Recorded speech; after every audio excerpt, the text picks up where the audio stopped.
तमिलनाडु से राजधानी दिल्ली तक की यात्रा तय कर रही बुलेट रानी अब उत्तर प्रदेश के कानपुर पहुंची। बुलेट रानी के नाम से मशहूर राजलक्ष्मी मंदा का शुक्रवार को शास्त्री नगर स्थित चुनावी केंद्रीय बीजेपी कार्यालय में बीजेपी के नेताओं ने स्वागत किया। बता दें कि 12 फरवरी को तमिलनाडु के मदुरै से दिल्ली की यात्रा बुलेट से करती हुई राजलक्ष्मी मंदा अपने बुलेट पर ही तिरंगा लिए कानपुर पहुंची हैं। उनका भाजपा कार्यकर्ताओं ने भव्य स्वागत किया और भारत माता की जय के नारे लगाए। राजलक्ष्मी ने बताया कि वह तमिलनाडु से राजधानी दिल्ली तक की 21,000 किलोमीटर की यात्रा पर निकली हैं और बुलेट से ही यात्रा कर रही हैं। यात्रा के दौरान लोगों का स्नेह और प्रेम खूब मिल रहा है। राजलक्ष्मी ने करीब 17,000 किलोमीटर से अधिक की यात्रा तय कर कानपुर के केंद्रीय चुनावी कार्यालय पहुंची हैं, जहां पर बीजेपी कार्यालय में एक पत्रकार वार्ता में उन्होंने कहा कि जहां भी जा रहे हैं हर जगह पीएम मोदी के प्रति लोगों में प्रेम और उत्साह देखने को मिल रहा है। मंदा ने कहा कि अब उत्तर प्रदेश से हरियाणा की यात्रा करते हुए 18 अप्रैल को राजधानी दिल्ली पहुंचना है, जहां यह यात्रा पूरी हो जाएगी। उन्होंने बताया कि पहले अखंड भारत था, इसलिए तो आज भी इराक, ईरान, बांग्लादेश में खुदाई पर शिव जी की मूर्ति, शिवलिंग, त्रिशूल आदि मिल रहा है। लोग अपने स्वार्थ के लिए अलग अलग कर लिए हैं। चर्च और मस्जिद में भी हिंदुओं के चिन्ह मिलेंगे। 2019 के लोकसभा चुनाव में राजलक्ष्मी मंदा द्वारा नरेंद्र मोदी के लिए 115 दिन की यात्रा की थी, तभी से वह चर्चा में आई थी। बताते चले कि इनके नाम गिनीज वर्ल्ड रिकॉर्ड्स में भी दर्ज हैं। वर्ष 2015 में 9.5 टन वजन हाथ से खींचकर रिकॉर्डवर नीतियों से प्रभावित होकर उनके लिए वोट मांग रही हैं। उनके काफिले में कुल 22 लोग साथ चल रहे हैं। आगे उनकी बुलेट तो पीछे ट्रक चल रहा है। यात्रा पे निकली है, कितना दूरी तय करेंगी और क्या उद्देश्य है? Vote for Modi, vote for nation, ये नारा के साथ 12 फरवरी को तमिलनाडु मदुरै में इस यात्रा को शुरुआत किए हैं और तमिलनाडु से लेकर दिल्ली तक 21,000 किलोमीटर 65 दिन बुलेट मोटर बाइक चला रही हूँ। और पूरा देशवासियों से मेरा यही निवेदन है, एक समृद्ध सक्षम भारत के लिए नरेंद्र मोदी जी तीसरी बार प्रधानमंत्री बनना है। अगर हम सब हमारा देश को आगे बढ़ाना चाहते हैं, विश्व पटल में पहुंचाना चाहते हैं, तो मोदी जी का तीसरी बार का नेतृत्व जरूरी है। और हमारा देश इसी तरीके से डेवलपमेंट की ओर चलाने के लिए एक अच्छे सच्चे देशभक्त नेता का जरूरत है। वो देशभक्त नेता नरेंद्र मोदी जी है। इसलिए हम चाहते हैं कि तीसरी बार नरेंद्र मोदी जी ने प्रधानमंत्री बनना है और इसी पुकार को पूरा जनता के सामने हम रख रहे हैं, जो मोदी जी ने दिया है। इस बार अब की बार 400 पार, इस नारा को पार कराते हुए तीसरी बार मोदी जी को 400 पार करा के इस बार प्रधानमंत्री बनाएंगे।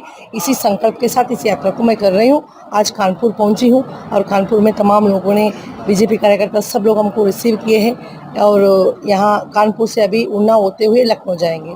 यात्रा के दौरान जनता से कैसे संवाद करते हैं, जनता का क्या रिस्पांस देखने को मिल रहा है, क्या प्यार दिख रहा है नरेंद्र मोदी जी के? देखिए, तमिलनाडु से अब कानपुर तक हमने पहुँच गए हैं। 18,000 प्लस किलोमीटर हमने तय कर लिए हैं और इस किलोमीटर में कहीं भी कोई नफरत वाला विरोधी भाषा जनता से हमने नहीं सुने हैं, ताकि हो सकता है कि पॉलिटिकल बैकग्राउंड से पॉलिटिकल लोग विरोध की नारा लगाते हो। पूरा जनता जो गवर्नमेंट के साथ खुश है और मोदी जी के साथ है। इस बार इसका जवाब जनता ने देगी और जनता मोदी जी को 400 पार करा के बिठाएगी और भारत किसका पक्ष में है इस इलेक्शन दिखाएंगे।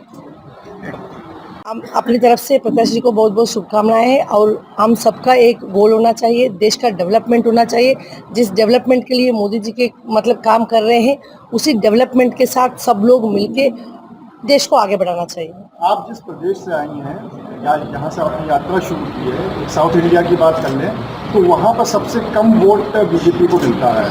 मोदी जी का विरोध भी सबसे ज़्यादा वहीं पे होता है। आपको किस तरह का परेशानियां या विरोध झेलना पड़ा है अपनी यात्रा को? देखिए, इन लोगों का ये सब एक पॉलिटिकल एजेंडा है। इसको विरोध करके दिखाना और उसको पब्लिसिटी करना और लोकल के लोगों को बांध के रखने के लिए इन लोगों का एक सूत्र है। और जितने लोग ये लोग बात करते हैं सब फेक बात है और या वोट बैंकिंग का बात है। अब देश जाग चुकी है। जैसे साउथ इंडिया का बात हम कर रहे हैं, इस बार साउथ इंडिया से हमको, जहाँ तक मेरा आंकड़ा है, इस बार कर्नाटका से 22 प्लस सीट्स वो लोग भेजेंगे और तेलंगाना से 7 प्लस सीट्स भेजेंगे। आंध्रा से हमको 15 सीट्स आने वाला है और तमिलनाडु से भी हम 7-8 प्लस सीट्स इस बार हमको मिलने वाले हैं। पांडिचेरी में 1 सीट हमको मिलेगी। ऐसे 40 के ऊपर सीटों को इस बार साउथ इंडिया से लोग मोदी जी के लिए भेंट देने वाले हैं।